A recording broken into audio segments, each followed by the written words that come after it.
Disillusione, io partirei da questo titolo, il teatro è questa illusione, ci dà l'illusione di vivere un momento alternativo alla vita quotidiana. Tutto quello che succede su questo palcoscenico, come diceva Proietti, è finto ma niente c'è di falso, e questa è la magia del teatro. Lui diceva viver teatro, dove tutto è finto ma niente c'è di falso, e quindi tutto quello che succede quando si apre questo tendone è un'illusione, viviamo una dimensione poetica, immaginifica,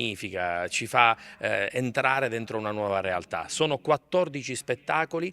2 fuori abbonamento, ci sono spettacoli comici, teatro canzone, grandi classici del teatro mondiale, della letteratura mondiale come Anna Karenina, come Mandragola di Machiavelli, ma ci sono anche grandi nomi del teatro italiano come Pamela Villoresi, Pino Strabioli, Giuseppe Pambieri, Arianna Scommegna, il grande grecista Giorgio Ieranò, che ci porterà dentro il racconto del labirinto, del Minotauro, di Arianna, di Teseo. Ecco, un teatro inclusivo, un teatro che mette insieme non solo il sorriso, la spensieratezza, la musica, con Paolo Iannacci su tutti, che ci farà un omaggio al grande Enzo Iannacci, suo padre, ma soprattutto un'immersione dentro il teatro vero, il teatro artigianale, quello che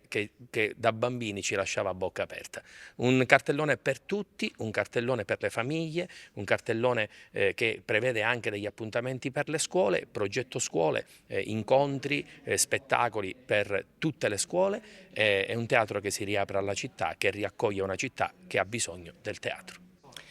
Sì, questo è stato credo uno dei tratti principali della mia esperienza amministrativa, che ormai è alla fine del secondo mandato, quindi al completamento definitivo.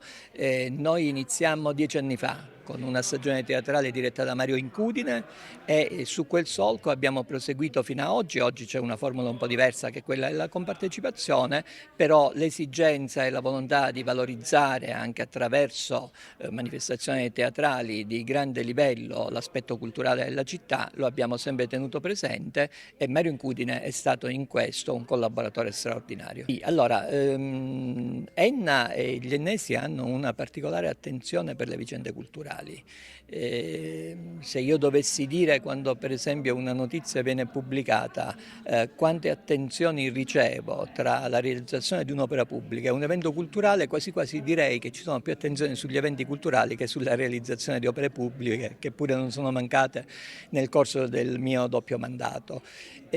Abbiamo voluto quest'anno, proprio perché siamo consapevoli che la cultura è uno strumento di elevazione sociale che deve essere aperto a tutti, e tanto più a chi magari ha qualche difficoltà nel potersela garantire, abbiamo chiesto e senza difficoltà ottenuto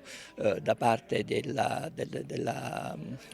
struttura che gestirà la stagione teatrale una attenzione nei confronti delle fasce più deboli, che saranno ammesse agli spettacoli teatrali, ovviamente senza alcun onere, facendosi di questo onere chiaramente carico il Comune. Noi crediamo che sulla cultura bisogna scommettere, crediamo che sia un messaggio fondamentale quello di invitare i cittadini, soprattutto quelli più giovani, a frequentare queste sale, perché i più giovani soprattutto saranno i cittadini di domani, la classe dirigente di domani. La cultura sensibilizza le giovani generazioni, ma sensibilizza tutti ad essere dei buoni cittadini, ed in questo senso la provincia, che oggi mi onoro di presiedere, di rappresentare, ritiene che la cultura vada sostenuta, vada appoggiata e vada assecondato anche un progetto culturale per la città di Enna, ma per tutta la provincia, che possa riportare agli antichi fasti anche le manifestazioni culturali di un tempo.